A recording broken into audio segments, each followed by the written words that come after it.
This tutorial will show you about the functions of Finder, which you can launch on the left-hand side of your dock. So Finder is a way that you can access files and programs on your Mac really easily. I'm going to show you some of the different view options. So I'll pop to the desktop on the left-hand side there, but up the top you'll notice that there are some different ways that you can look at the files on your desktop. You can look at them in thumbnails, you can look at them in a list view. I tend to use the column browser because then you can sort of see nested folders. So if I'm in the teacher's drive, I can see all the different folders and I can have a look within it for the different documents that I'm after, and I can sort of see where they've come from. And there's also cover flow. So if I pop to downloads, you can scroll along and look at the files, especially good using the cover flow if you are looking for visual content in a hurry.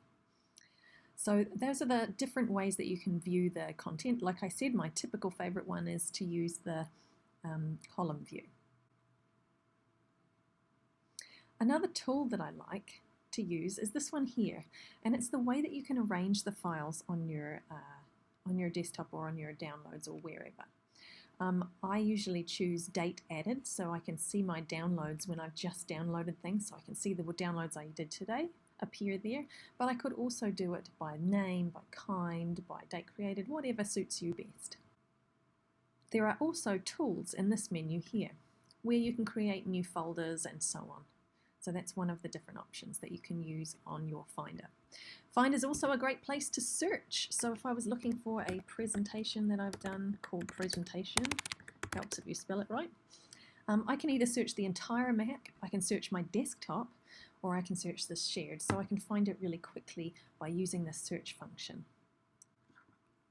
Another feature I'd like to highlight is the airdrop feature, where you can send, as long as you've got allow me to be discovered by everyone, other people using Apple devices can share you information. So for example, if I'm sharing this from my phone to my Mac really quickly, I don't have to plug in any cords or download anything, it does it automatically for me.